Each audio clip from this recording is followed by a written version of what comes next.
Baik, perkenalkan, nama saya Medi. Di sini saya akan menjelaskan mengenai IT Risk Management. Jadi, apa itu IT Risk Management? Nah, manajemen risiko teknologi informasi atau IT Risk Management adalah proses sistematis untuk mengidentifikasi, menganalisis, dan menangani risiko yang terkait dengan penggunaan teknologi informasi dalam suatu organisasi. Nah, di era digital ini, teknologi menjadi tulang punggung operasional hampir setiap industri. Tetapi, ketergantungan tersebut juga membawa tantangan besar berupa ancaman cyber, kegagalan sistem, atau kesalahan manusia, human error, yang dapat mengganggu bisnis. Nah, untuk itu, organisasi memerlukan pendekatan yang terstruktur untuk melindungi aset teknologi mereka, seperti data sistem dan infrastruktur, dari berbagai ancaman. Nah, salah satu pedoman internasional yang diakui dalam manajemen risiko IT adalah NIST, yaitu Special Publication SP 800-30 Revision 1 Guide for Conducting Risk Assessment yang disusun oleh National Institute of Standard and Technology NIST. Nah, pedoman ini menyediakan kerangka kerja untuk membantu organisasi mengenali risiko, mengukur dampaknya, dan mengelola ancaman secara efektif. Nah, pedoman NIST dirancang untuk beragam jenis organisasi dan menawarkan pendekatan holistik yang mencakup aspek teknis, operasional, dan strategis. Nah, melalui proses identifikasi aset kritis, analisis ancaman, dan evaluasi tingkat kerentanan, organisasi dapat merancang langkah mitigasi yang relevan dan tepat waktu. Nah, pendekatan ini tidak hanya membantu organisasi mengurangi risiko, tetapi juga meningkatkan kepatuhan terhadap regulasi, membangun kepercayaan dengan pemangku kepentingan atau stakeholder, dan memperkuat ketahanan operasional. Nah, dengan ancaman cyber yang semakin kompleks, seperti serangan ransomware dan kebocoran data, penerapan manajemen risiko berdasarkan pedoman NIST menjadi langkah penting bagi organisasi untuk melindungi keberlanjutan operasional dan reputasi mereka di era digital. Berikutnya adalah prinsip dasar IT Risk Management menurut NIST. Yang pertama itu ada identifikasi risiko. Nah, langkah awal dalam manajemen risiko menurut NIST adalah identifikasi risiko yang melibatkan pengenalan aset-aset kritis, ancaman potensial, dan kerentanan yang ada dalam sistem teknologi informasi. Nah, aset bisa berupa data penting, perangkat keras, perangkat lunak, atau infrastruktur jaringan yang mendukung operasi organisasi. Nah, ancaman meliputi berbagai faktor eksternal maupun internal yang dapat merusak aset tersebut, seperti serangan cyber, bencana alam, atau kesalahan manusia. Nah, sementara itu, kerentanan adalah kelemahan dalam sistem atau proses yang dapat dimanfaatkan oleh ancaman untuk menyebabkan kerugian. Nah, contohnya itu salah satu aset berharga adalah server database yang menyimpan data pelanggan. Nah, ancaman terhadap aset ini berupa serangan ransomware yang mengeskripsi data dan menuntut tebusan. Nah, jika server database menggunakan perangkat lunak dengan patch keamanan yang belum diterapkan, maka kerentanan ini dapat menjadi celah bagi serangan tersebut untuk berhasil. Nah, studi kasus yang saya temukan yaitu adanya serangan ransomware pada WannaCry pada tahun 2017 adalah contoh nyata dari risiko yang tidak teridentifikasi dengan baik, di mana WannaCry memanfaatkan kerentanan protokol SMB Windows yang dikenal sebagai Eternal Blue. Nah, meskipun Microsoft telah merilis patch untuk kerentanan ini beberapa bulan sebelumnya, akan tetapi banyak organisasi yang belum menginstalnya. Akibatnya lebih dari 200.000 komputer di 150 negara terinfeksi dalam waktu singkat. Nah, serangan ini mengganggu layanan penting seperti sistem kesehatan di Inggris atau NHS yang menyebabkan pembatalan operasi dan layanan darurat. Nah, kerugian finansial diperkirakan itu mencapai miliaran dolar. Nah, pelajaran yang dapat dipetik yaitu kasus ini menyoroti pentingnya langkah identifikasi risiko, termasuk melakukan investigasi aset secara berkala, mengidentifikasi kerentanan, dan segera memperbarui patch keamanan. Nah, dengan langkah ini, organisasi dapat memengaruhi kemungkinan eksploitasi dan melindungi operasionalnya dalam ancaman yang merugikan.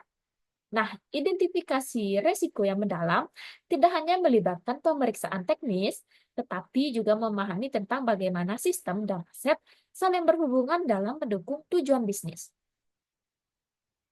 Berikutnya, prinsip dasar yang kedua, yaitu analisis resiko.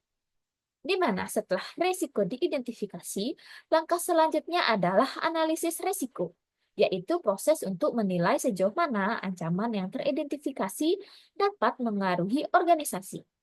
Nah, analisis ini melibatkan dua aspek utama, yaitu kemungkinan terjadinya risiko atau likelihood dan dampak atau impact.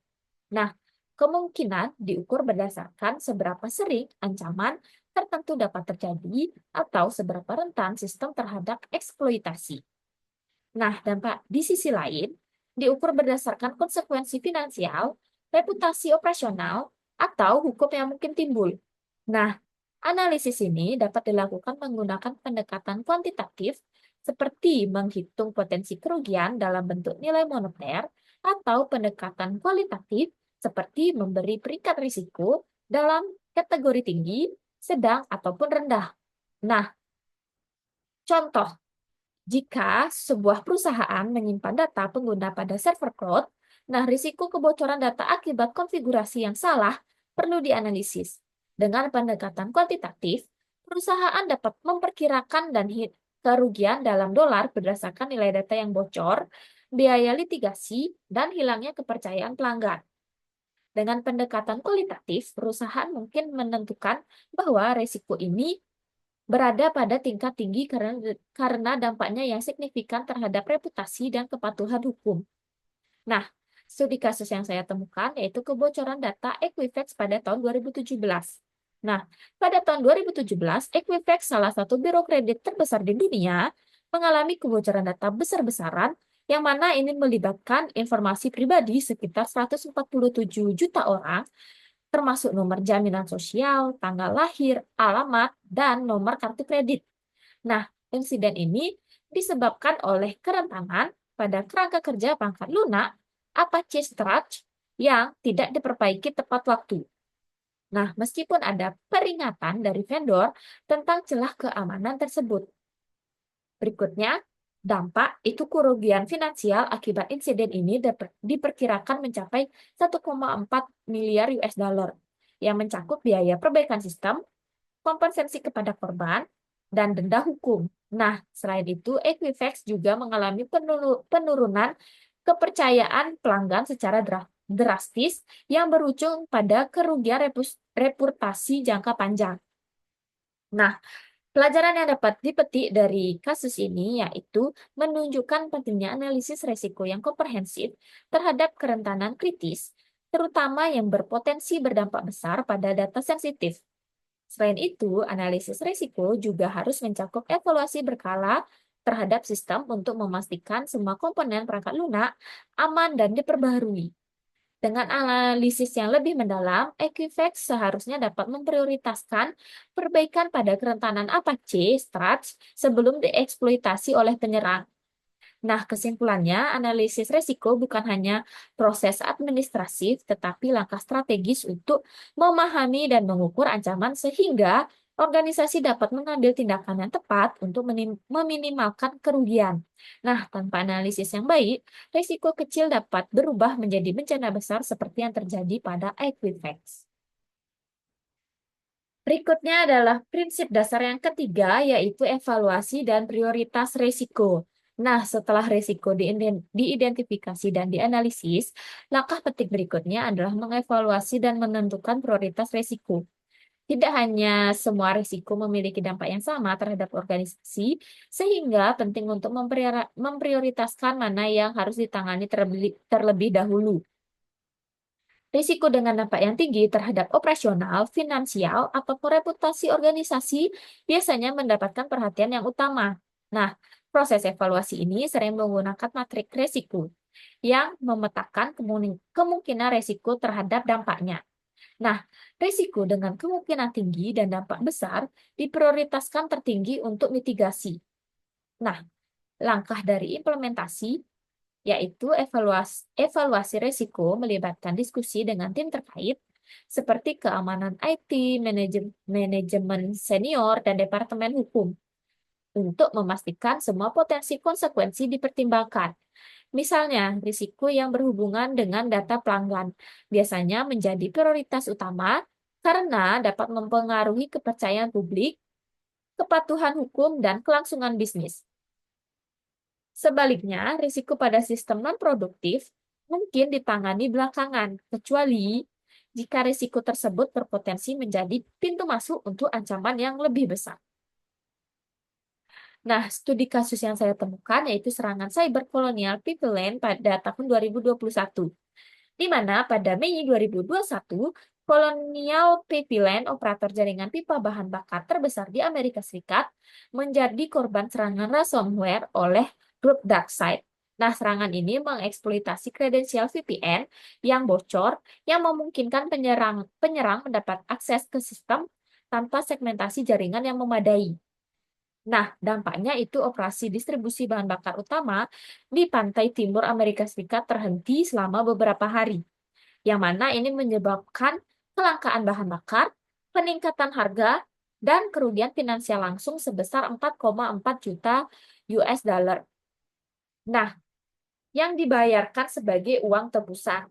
Selain itu, insiden ini menimbulkan dampak reputasi yang signifikan dan memicu tekanan dari regulator untuk memperbaiki keamanan infrastruktur yang kritis. Nah, pelajaran yang dapat dipetik yaitu evaluasi risiko yang tepat dapat membantu organisasi menentukan prioritas dalam melindungi sistem kritis. Dalam kasus ini, kurangnya segmentasi jaringan dan kelemahan dalam kontrol akses menjadi celah utama. Dengan menempatkan segmentasi jaringan dan perlindungan kredensial sebagai prioritas, Colonial Pipeline dapat mencegah dampak besar dari serangan ini. Nah, langkah-langkah perbaikan pasca serangan yaitu setelah serangan, Colonial Pipeline mengambil beberapa langkah mitigasi termasuk yang pertama, peningkatan keamanan akses, di mana mengimplementasikan autentikasi dua faktor atau 2FA untuk semua akses jarak jauh. Kedua, segmentasi jaringan, di mana memisahkan jaringan kritis dari jaringan non-kritis untuk mencegah penyebaran serangan. Ketiga, pelatihan karyawan, di mana meningkatkan kesadaran staf tentang praktik keamanan cyber dan ancaman phishing. Kesimpulannya, evaluasi dan prioritas risiko adalah langkah krusial dalam memastikan sumber daya organisasi yang digunakan secara efisien untuk mengurangi ancaman yang paling kritis. Nah, kasus kolonial Pipilen menunjukkan bahwa kegagalan dalam memprioritaskan kontrol keamanan dapat menyebabkan dampak besar, namun langkah-langkah perbaikan yang tepat dapat membantu meminimalkan kerugian di masa depan. Berikutnya, prinsip dasar yang keempat yaitu mitigasi resiko. Nah, langkahnya yaitu mengimplementasikan kontrol yang bertujuan untuk mengurangi kemungkinan terjadinya risiko atau dampaknya. Nah, ini melibatkan pemilihan tindakan yang tepat untuk memitigasi resiko yang telah diidentifikasi. Contohnya yaitu pertama menerapkan firewall untuk membatasi akses yang tidak sah ke sistem, kemudian melakukan pelatihan keamanan untuk karyawan agar mereka lebih waspada terhadap ancaman cyber, kemudian memiliki kebijakan pencadangan data yang rutin untuk memastikan data tetap tersedia dan aman jika terjadi kehilangan atau kerusakan sistem. Nah, studi kasus yang saya temukan yaitu serangan di DDoS pada GitHub pada tahun 2018. Nah, penyebabnya itu GitHub menjadi target serangan di DDoS terbesar yang pernah tercatat dengan kekuatan serangan mencapai 1,35 terabyte pixel. Nah, serangan ini memanfaatkan botnet untuk mengirimkan volume traffic yang sangat tinggi ke server GitHub. Nah, tindakan mitigasi yang dilakukan yaitu GitHub berhasil meredam serangan ini dengan menggunakan layanan scraping pihak ketiga yang dapat menyaring dan mengalihkan traffic berbahaya, sehingga hanya traffic yang sah dapat mencapai server utama. Selain itu, GitHub menerapkan pengaturan lebih ketat pada sistem untuk mencegah serangan serupa di masa depan. Nah, dampaknya, meskipun serangan ini sangat besar, GitHub berhasil mengurangi dampaknya secara signifikan. Serangan ini berhasil diredam dalam waktu kurang dari 20 menit tanpa adanya downtime yang signifikan atau kerugian data yang menunjukkan efektivitas langkah mitigasi yang diterapkan. Nah, pelajarannya, pentingnya memiliki kontrol mitigasi yang solid dan respon yang cepat terhadap serangan. Penggunaan layanan pihak ketiga untuk scrubbing dapat sangat efektif dalam menangani serangan di DOS besar yang dapat mengancam infrastruktur perusahaan. Berikutnya, prinsip yang kelima yaitu monitoring dan review. Nah, langkahnya itu memantau efektivitas kontrol risiko yang telah diimplementasikan dan melakukan pembaruan pada penilaian risiko secara berkala. Nah, proses ini bertujuan untuk memastikan bahwa pengendalian yang diterapkan masih relevan dan efektif dalam menghadapi ancaman yang terus berkembang. Nah, monitoring dan review yang konsisten memungkinkan organisasi untuk mendeteksi kelemahan sebelum menjadi masalah besar. Contoh, yang pertama, melakukan audit keamanan tahunan untuk menilai kerentanannya dan memperbarui prosedur yang sudah ada. Kemudian, mengadaptasi kebijakan dan prosedur berdasarkan ancaman yang terbaru atau perubahan dalam lingkungan bisnis dan teknologi. Kemudian, menggunakan perangkat untuk memonitor secara real-time aktivitas jaringan dan sistem guna mendeteksi potensi ancaman lebih awal. Nah, studi kasus yang saya temukan yaitu kebocoran data Facebook pada tahun 2019, di mana penyebabnya itu kebocoran data besar-besaran terjadi karena konfigurasi cloud yang salah. Nah, konfigurasi ini menyebabkan data lebih dari 540 juta pengguna Facebook tidak terenkripsi dan dapat diakses tanpa izin oleh pihak ketiga atau pihak lain. Nah, tindakan yang dilakukan Facebook yaitu segera melakukan audit terhadap konfigurasi cloud mereka dan memperbaiki pengaturan akses ke data pengguna. Selain itu, perusahaan memperkenalkan kebijakan keamanan yang lebih ketat dan melakukan training ulang untuk tim mereka yang bertanggung jawab atas infrastruktur cloud. Nah, pelajaran yang dapat diambil dari studi kasus ini yaitu kebocoran data ini menyoroti pentingnya melakukan monitoring secara berkala dan audit keamanan untuk mencegah kesalahan konfigurasi yang dapat menyebabkan kebocoran data sensitif. Selain itu, audit dan review yang lebih sering juga dapat membantu mengidentifikasi potensi masalah lebih awal sebelum berkembang menjadi insiden yang lebih besar. Nah, monitoring dan review yang berkelanjutan adalah komponen krusial dalam manajemen risiko. Jadi, proses ini tidak hanya membantu mendeteksi kesalahan atau celah dalam sistem, tetapi juga memungkinkan organisasi untuk beradaptasi dengan ancaman yang selalu berubah. Jadi, itu dia kelima prinsip dasar dari IT Risk Management berdasarkan NIST. Berikutnya adalah studi kasus. Studi kasus yang pertama yaitu serangan ransomware pada Colonial Pipeline pada tahun 2021.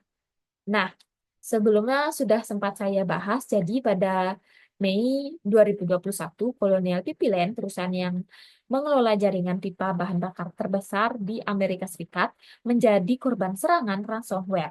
Nah, serangan ini dilakukan oleh grup ransomware DarkSide dan mengakibatkan penghentian operasional selama beberapa hari. Nah, hal ini menyebabkan gangguan besar terhadap pasokan bahan bakar di seluruh wilayah pantai timur Amerika Serikat yang berdampak pada ekonomi dan menyebabkan kelangkaan bahan bakar di beberapa negara bagian. Nah, serangan ini juga mencatat kerugian finansial yang signifikan, termasuk pembayaran tebusan yang mencapai 4,4 juta US dollar. Nah, berikut adalah prinsip dasar berdasarkan NIST yang dapat dikaji, yaitu yang pertama identifikasi risiko, di mana aset Nah, sistem manajemen jaringan pipa yang mengatur distribusi bahan bakar.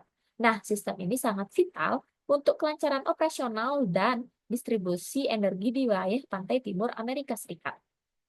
Nah, ancaman itu dari grup ransomware DarkSide yang dikenal dengan kemampuannya untuk mengeksploitasi kerentanannya di infrastruktur kritis melalui ransomware yang mengekskripsi data dan meminta tebusan untuk dekripsi. Nah, kemudian kerentanan. Nah, kebocoran kredensial VPN yang memungkinkan akses tidak sah ke jaringan internal perusahaan. Selain itu, kurangnya segmentasi jaringan juga memperburuk dampak serangan, karena penyerang dapat dengan mudah bergerak di seluruh sistem tanpa kendala. Nah, yang kedua itu analisis resiko. Untuk kemungkinan itu sangat tinggi dengan organisasi yang mengelola infrastruktur kritis seperti sektor energi dan pengelolaan jaringan pipa menjadi target yang menarik bagi kelompok peretas. Nah, kejadian serupa seperti serangan ransomware pada perusahaan energi lainnya menunjukkan bahwa ancaman ini bukanlah hal yang jarang terjadi. Nah, dampak ini sangat tinggi, di mana dampaknya tidak hanya dirasakan oleh kolonial Land, tetapi juga oleh perekonomian Amerika Serikat. Dengan gangguan pasokan bahan bakar yang meluas, kelangkaan dan lonjakan harga. Selain itu, kerugian finansial sebesar 4,4 juta US dollar dalam bentuk pembayaran tebusan menunjukkan betapa mahalnya serangan tersebut. Nah, dampak jangka panjang juga mencakup kerusakan reputasi dan kepercayaan publik terhadap kemampuan perusahaan dalam mengamankan infrastruktur yang kritis. Nah, ketiga yaitu evaluasi dan prioritas risiko. Nah, infrastruktur kritis terutama yang berhubungan dengan penyediaan energi dan bahan bakar memperoleh prioritas tertinggi dalam mitigasi risiko, di mana gangguan pada sektor ini dapat menyebabkan krisis besar dan merusak stabilitas ekonomi nasional. Oleh karena itu, Kolonial Land perlu memastikan bahwa langkah-langkah keamanan yang lebih baik diterapkan untuk melindungi aset-aset vital ini. Berikutnya itu mitigasi resiko.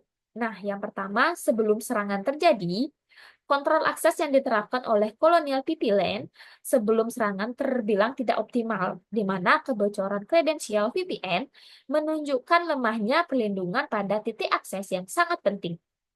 Selain itu, kurangnya segmentasi jaringan memudahkan penyerang untuk bergerak bebas di seluruh sistem perusahaan. Nah, kolaborasi yang buruk antar tim keamanan dan tim operasional juga menjadi faktor yang mempersulit deteksi dan mitigasi serangan pada tahap awal. Nah, berikutnya yaitu setelah serangan terjadi. Nah, setelah serangan terjadi, Kolonial Land segera melakukan langkah-langkah mitigasi yang lebih komprehensif untuk memperbaiki kelemahan yang ada. Nah, beberapa langkah kunci yang diambil termasuk memperkenalkan segmentasi jaringan yang lebih ketat untuk membatasi pergerakan lateral penyerang dalam infrastruktur TI.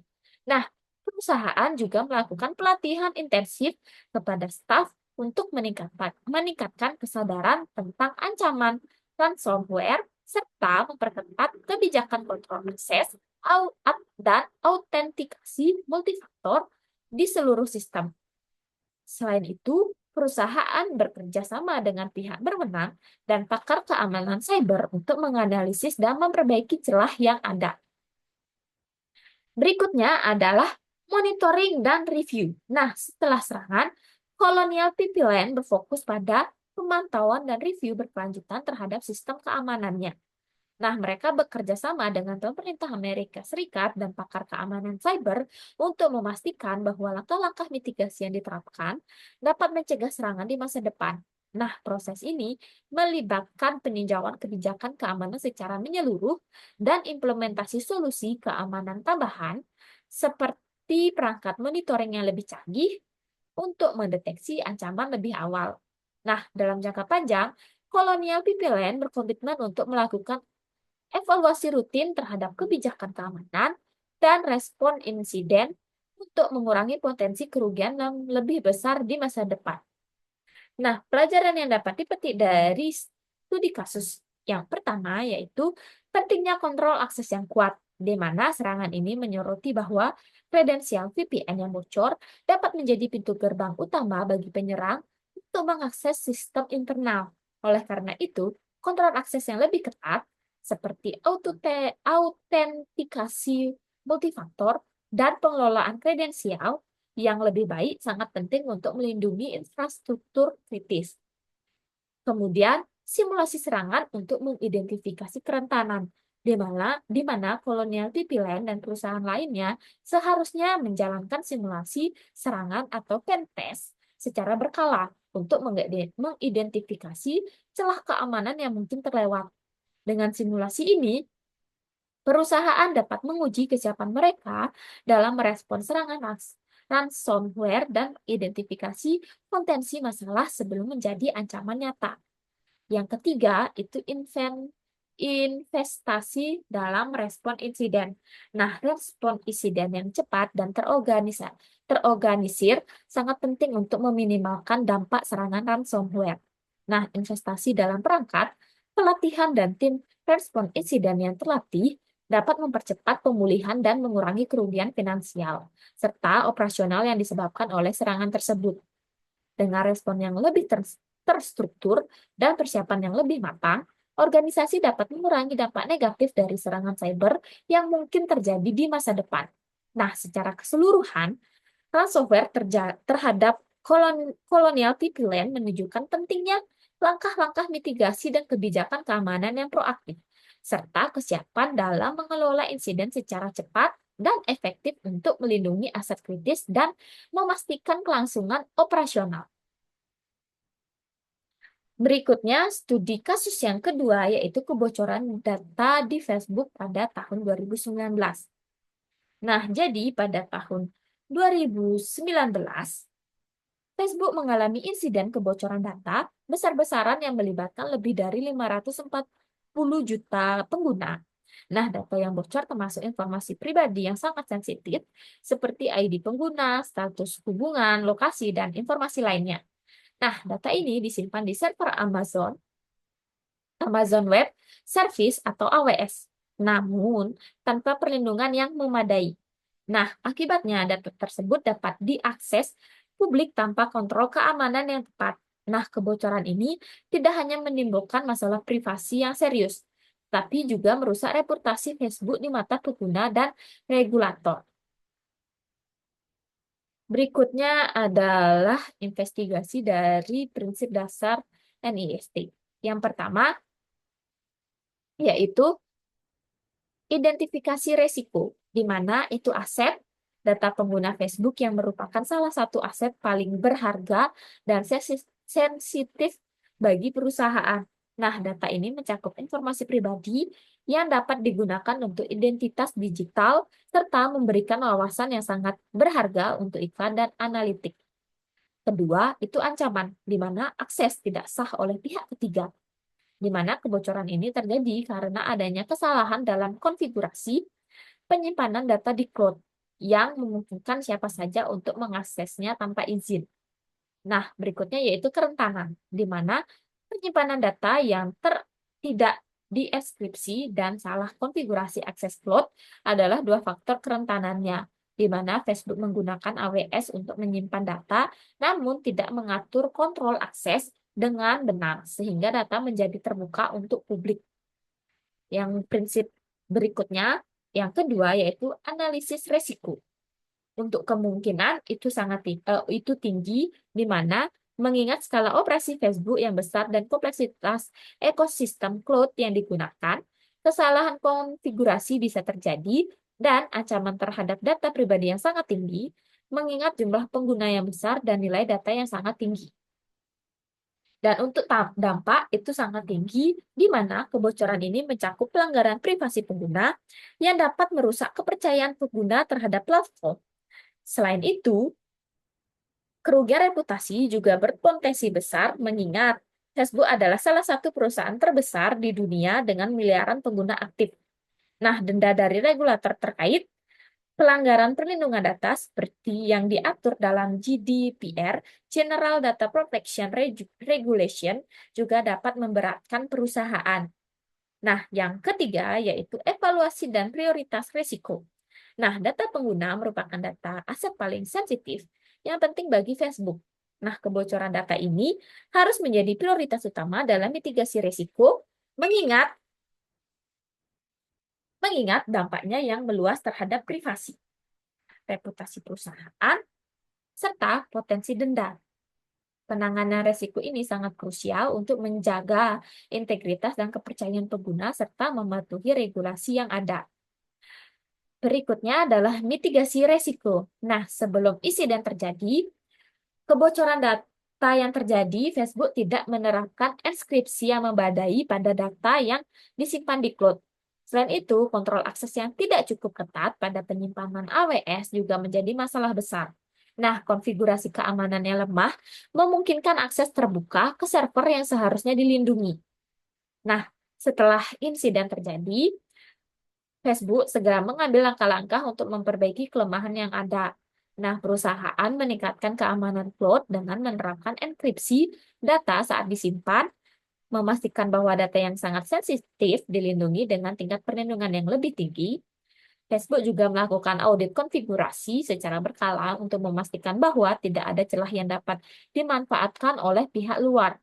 Selain itu, Facebook memperkenalkan kebijakan kontrol akses yang lebih ketat dan memastikan bahwa banyak pihak yang berwenang yang dapat mengakses data sensitif. Berikutnya yaitu monitoring dan review. Nah, setelah kebocoran data, Facebook meningkatkan proses audit keamanan mereka dengan lebih ketat. Nah, mereka memperkenalkan proses audit konfigurasi yang rutin dan memastikan bahwa setiap perubahan yang dilakukan pada sistem cloud melalui AWS diawasi dengan cermat. Facebook juga memperkenalkan pemantauan yang lebih intensif terhadap penggunaan API mereka untuk mendeteksi aktivitas mencurigakan lebih awal.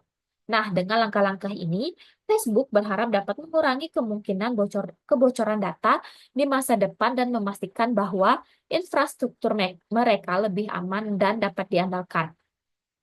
Nah, pelajaran yang dapat diambil yaitu yang pertama, pentingnya pengamanan data di lingkungan cloud, di mana kebocoran data ini menunjukkan betapa pentingnya pengamanan data yang disimpan di lingkungan cloud, meskipun penyedia cloud seperti AWS menawarkan keamanan tingkat tinggi, pengaturan dan konfigurasi yang tepat dan dari sisi pengguna juga sangat penting. Perusahaan yang menggunakan layanan cloud harus memastikan bahwa kebijakan enkripsi, kontrol akses, dan pengaturan keamanan lainnya diterapkan dengan benar untuk melindungi data sensitif. Kemudian yang kedua, konfigurasi yang salah dapat menjadi titik lemah kritikal. Nah, insiden ini menyoroti betapa pentingnya pengaturan konfigurasi yang tepat. Kesalahan dalam konfigurasi akses ke server cloud dapat membuka pintu bagi potensi kebocoran data. Oleh karena itu, perusahaan perlu memastikan bahwa tim IT dan keamanan memiliki pemahaman yang kuat tentang cara mengelola dan mengonfigurasi sistem cloud dengan aman.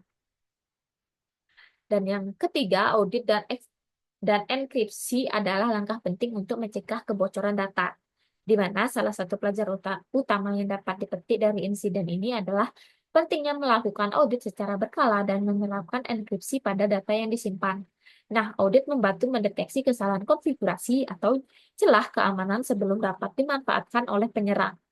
Nah, enkripsi memastikan bahwa meskipun data jatuh ke tangan yang salah, data tersebut tetap tidak dapat dibaca tanpa kunci yang tepat. Oleh karena itu, audit dan enkripsi bukan hanya langkah pencegahan, tetapi juga komponen penting dalam strategi keamanan data yang lebih besar.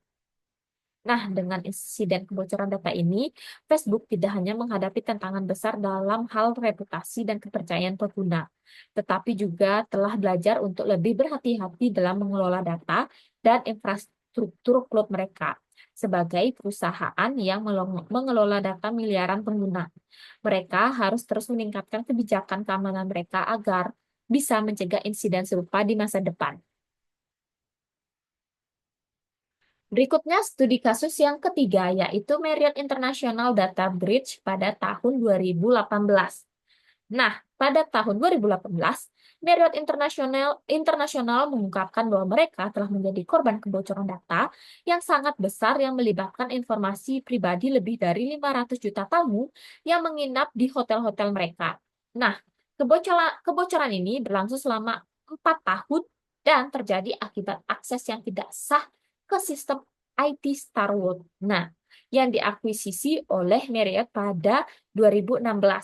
Data yang bocor itu mencakup informasi sensitif seperti nama, alamat email, nama paspor, dan data pembayaran, serta informasi lainnya yang dapat digunakan untuk pencurian identitas dan penipuan.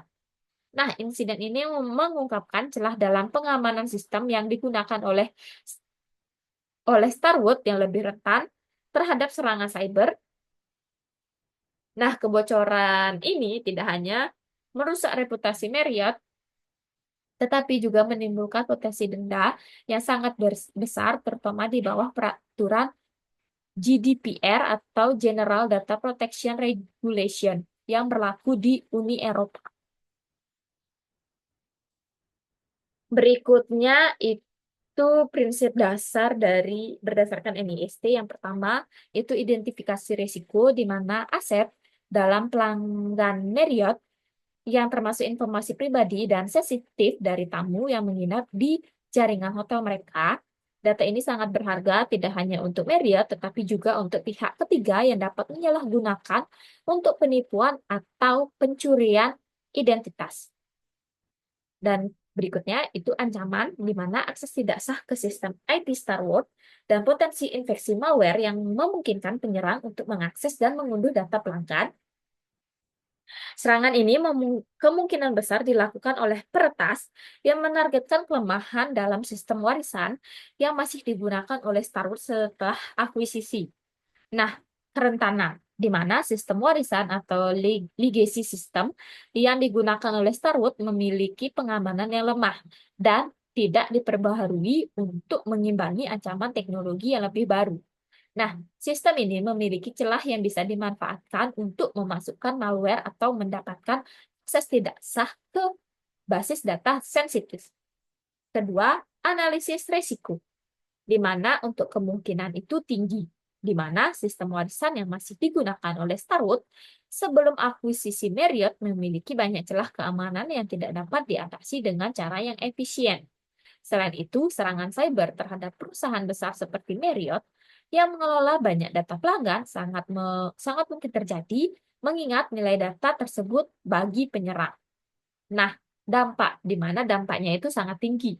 Selain kerugian langsung berupa kerusakan reputasi dan kepercayaan pelanggan, Marriott berisiko menghadapi potensi denda besar dari regulator atas pelanggaran perlindungan data pribadi, terutama jika peraturan GDPR yang berlaku di Uni Eropa diberlakukan. Nah, selain itu, kebocoran data ini dimanfaatkan oleh pihak ketiga untuk tujuan penipuan dan pencurian identitas yang berpotensi membawa dampak jangka panjang bagi pelanggan dan Marriott. Yang ketiga adalah evaluasi dan prioritas risiko, di mana fokus utama Marriott adalah untuk segera memperbaiki sistem warisan yang menjadi sumber kerentanannya. Nah, hal ini termasuk memperbarui dan mengamankan sistem IT yang digunakan untuk mengelola data pelanggan.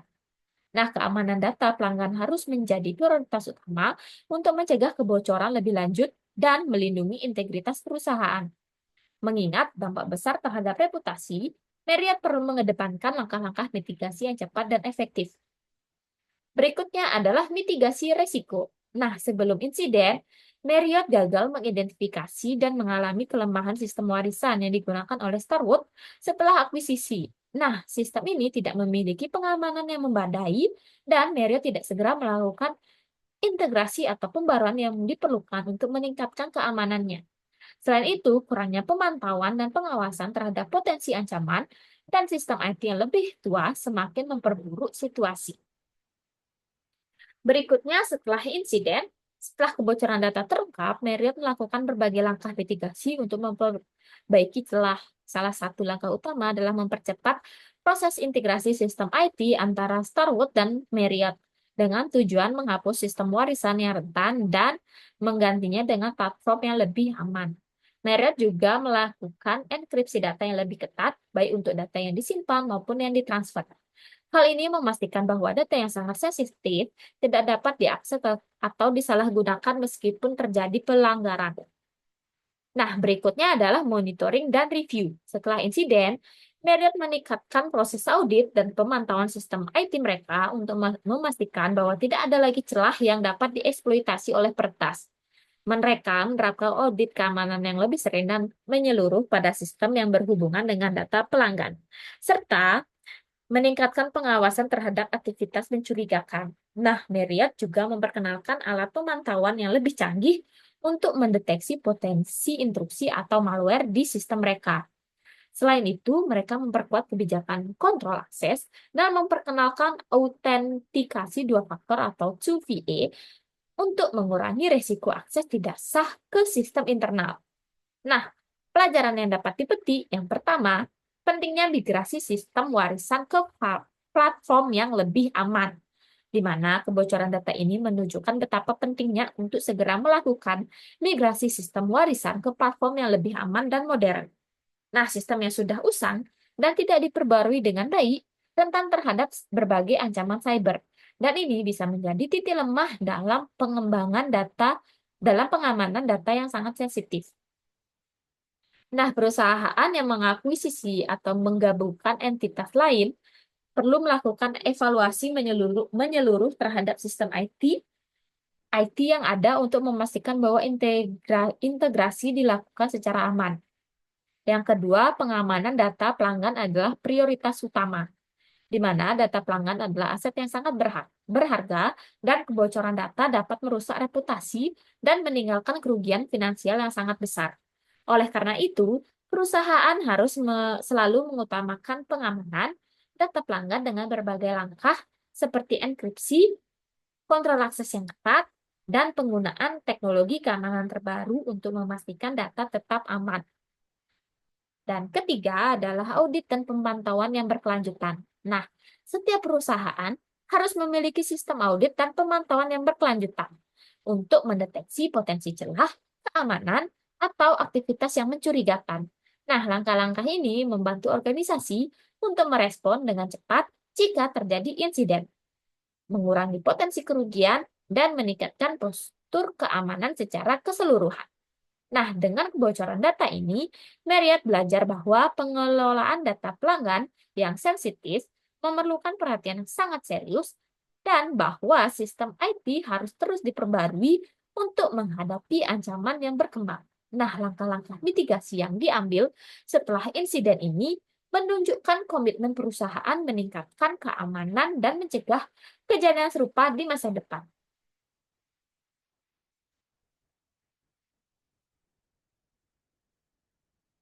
Berikutnya ada studi kasus yang keempat, SolarWinds Supply Chain Attack pada tahun 2020. Nah, pada tahun 2020, serangan rantai pasokan besar-besaran yang dikenal dengan nama SolarWinds Supply Chain Attack menggegerkan dunia cyber. Nah, serangan ini menggunakan perangkat lunak pembaruan yang sah untuk menyebarkan malware ke klien SolarWinds yang mencakup sejumlah organisasi pemerintah, perusahaan besar, dan penyedia layanan kritis di seluruh dunia.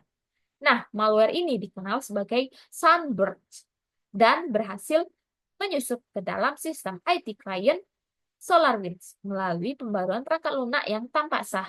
Akibatnya, lebih dari 18.000 pelanggan SolarWinds di seluruh dunia terkena dampak, termasuk badan-badan pemerintah Amerika Serikat seperti Departemen Keamanan Dalam Negeri, Departemen Keuangan, serta banyak perusahaan teknologi dan telekomunikasi terkemuka.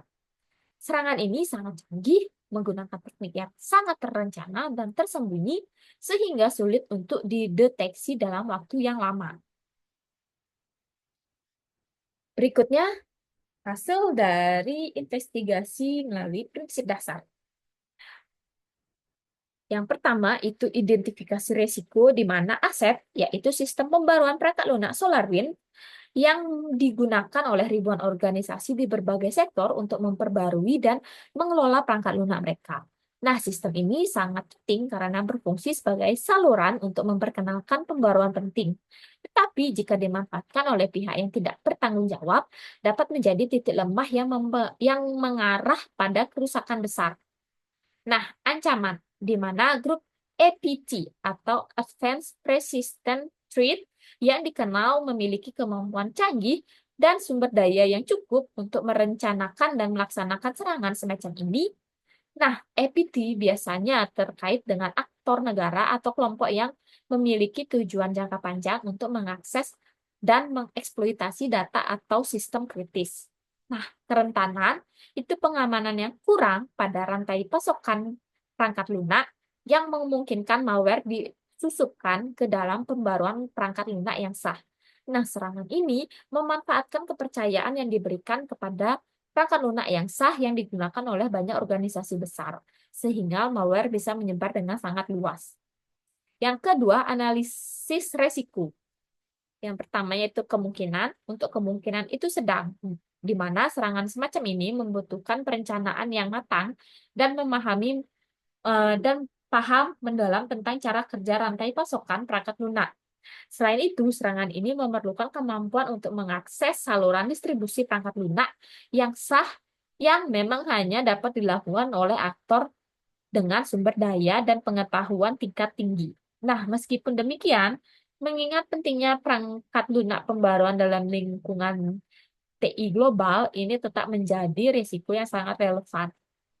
Nah, kemudian untuk dampak itu sangat tinggi, di mana dampak dari serangan ini sangat merusak karena mencakup kebocoran data sensitif, termasuk data milik pemerintah dan perusahaan besar. Nah, selain itu, karena banyak organisasi yang terlibat adalah bagian dari infrastruktur kritis, dampaknya dapat mencakup ancaman terhadap keamanan nasional, serta kerusakan besar pada reputasi perusahaan dan kepercayaan publik terhadap ketahanan cyber mereka. Selain itu, serangan ini memberi indikasi bahwa dunia maya semakin rawan terhadap ancaman yang menyasar titik lemah dalam rantai pasokan yang dapat memiliki dampak jangka panjang pada ekonomi dan stabilitas nasional. Yang ketiga, evaluasi dan prioritas risiko. Keamanan rantai pasokan perangkat lunak menjadi prioritas utama karena banyak organisasi bergabung pada perangkat lunak pihak ketiga untuk menjalankan operasi mereka.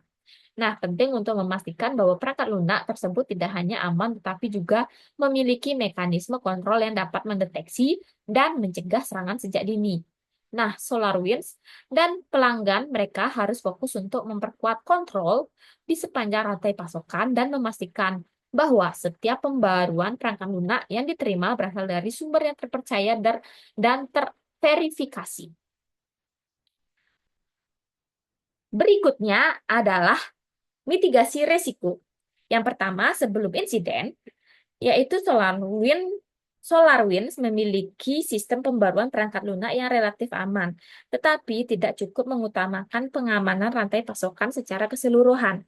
Salah satu kelemahan terbesar adalah ketergantungan pada satu saluran pembaruan yang tidak memiliki kontrol keamanan yang cukup ketat untuk mengidentifikasi potensi ancaman dari dalam. Nah, keamanan rantai pasokan perangkat lunak meskipun diperhatikan, belum mendapat perhatian yang cukup untuk mengantisipasi jenis ancaman APT yang begitu canggih. Nah, setelah insiden terjadi, SolarWinds segera bergerak untuk memperbaiki celah keamanan yang ada. Mereka memperkenalkan tanda tangan digital yang lebih kuat pada setiap pembaruan perangkat lunak untuk memastikan bahwa setiap pembaruan yang diterima oleh klien berasal dari sumber yang sah dan tidak dimanipulasi. Selain itu, mereka juga melakukan audit keamanan yang lebih mendalam pada rantai pasokan perangkat lunak mereka untuk memastikan bahwa tidak ada lagi titik lemah yang dapat dimanfaatkan oleh aktor berbahaya.